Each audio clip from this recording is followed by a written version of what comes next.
It's Josiah Fitness, and I'm back again with another episode here on our How to Lose Belly Fat series. This is episode number 3.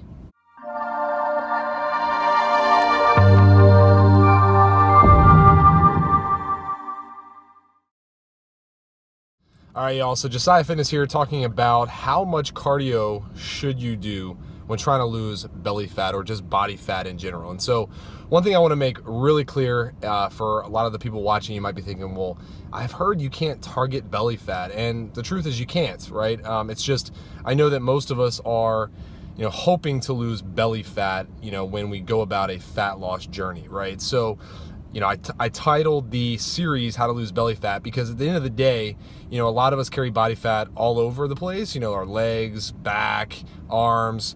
But in reality, the one area we're really most concerned with is our midsection, right? We don't like the fat hanging over our jeans. We don't like the fact that we see other people with six packs and we're like, how do we get there, right? We feel like we're never gonna lose that belly fat. So that's why I created the series. So anyway, cardio, big topic, right? I see cardio recommendations all over the map. There's two different camps. There's just, do low intensity cardio, walking, step mill, elliptical for 30 to 45 minutes a few times a week. There's the high intensity crowd where it's like, you can get it done in 10 minutes a day, right? And, jack your heart rate up, do it for 15 seconds all out and then rest and then do it again. And it saves a bunch of time. And, which camp is right? Well, both of them. Both camps are right, okay? So I'm gonna break it down in real simple ways for you so you can understand how much cardio you should be doing to lose belly fat, all right? So let's start with the lower intensity cardio, the walking, the riding your bike at a low intensity pace, the step mill, right? Well, here's the thing with those activities. Those are great for people who, number one, are just starting out, right? Don't have a lot of athletic ability yet. Maybe they've been out of the gym for a while, and doing high intensity exercise would probably just be too much for them right out of the gate, right? Plus, if someone has a lot of body fat to lose, this can be a good place to start. And the reason why is that a lot of people don't move enough during the day, right? We sit around with our computers all day. We're sitting in front of the TV, we're driving in our car, and we're not moving. So getting out there and having some recommended walking or elliptical or step mill, for example, helps increase that daily activity, right? And there's a fancy word for it, and it's called NEAT, and that's non-activity exercise thermogenesis. And this basically just stands for all the movement you do outside the gym, right? Because we're in the gym a few times a week, maybe more if you have a little bit more time. But the other 23, 22 hours of the day, you're just sitting around or you're sleeping, right? So you got to get moving. And so that's why lower intensity cardio is a good place to start for a lot of people.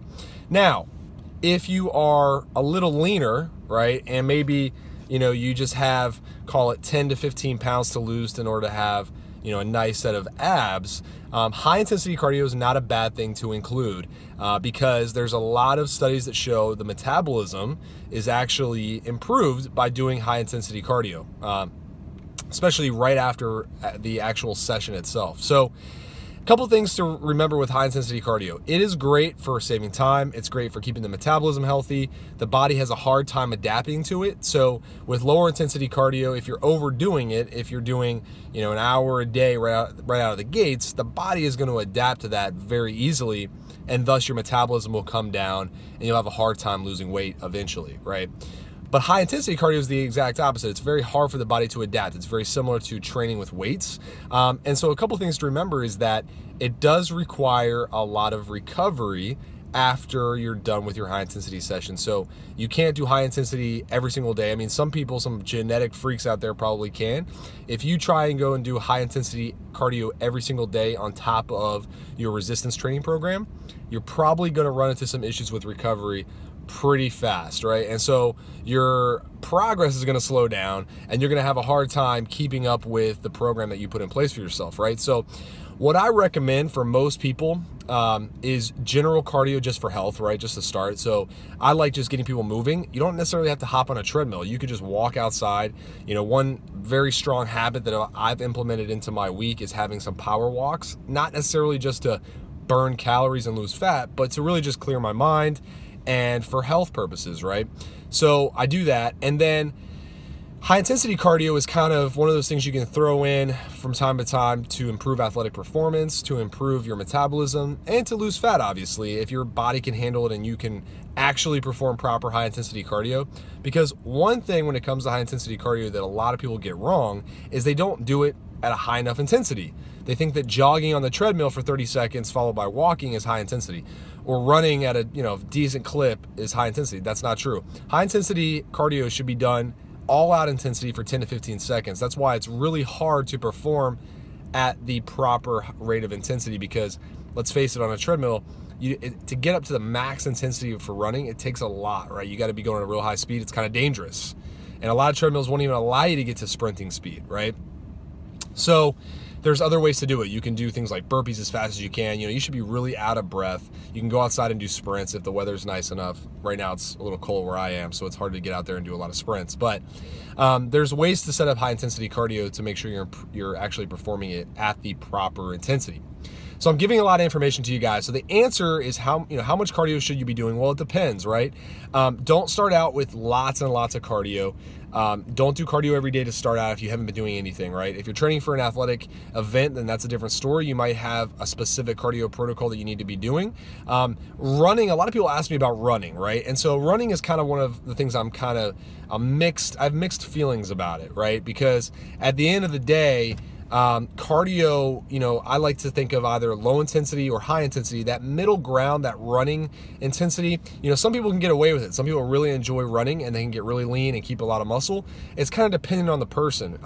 If you look at a professional runner's body, it's very lean, not a lot of muscle, because muscle kind of weighs you down when you're trying to run. So I don't think it's the best form of cardio to look your best, but it may be the form of cardio that you enjoy the most, which is cool. Totally go for it, right? If that's the case. But if you're just trying to lose body fat, I recommend a combination of lower intensity and high intensity if you're kind of the average trainer, average trainee, just kind of getting back into it, or if you've been working out for a little while and you kind of have your experience level to where it needs to be.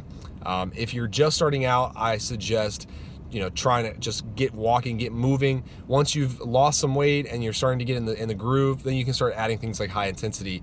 But make sure you work with a trusted professional who can set up the routine properly for you. So anyways, y'all, that's all I got. So hey, one more thing. I do have a free diet checklist, and it's called the Man Diet Checklist for you guys who are out there trying to set up your day accordingly. If you're having a hard time putting together your diet plan, it's making you frustrated, and you're not seeing the results you want from your diet, I have a checklist. It's completely free. You can download it in the comments below. Also, if this video is helpful, please do me a huge favor. Like the video, share the video out, and subscribe to the channel. There's going to be a lot more helpful information coming your way each week. So for now, Josiah Fitness, thetruetransformation.com. I will talk to you soon. Peace.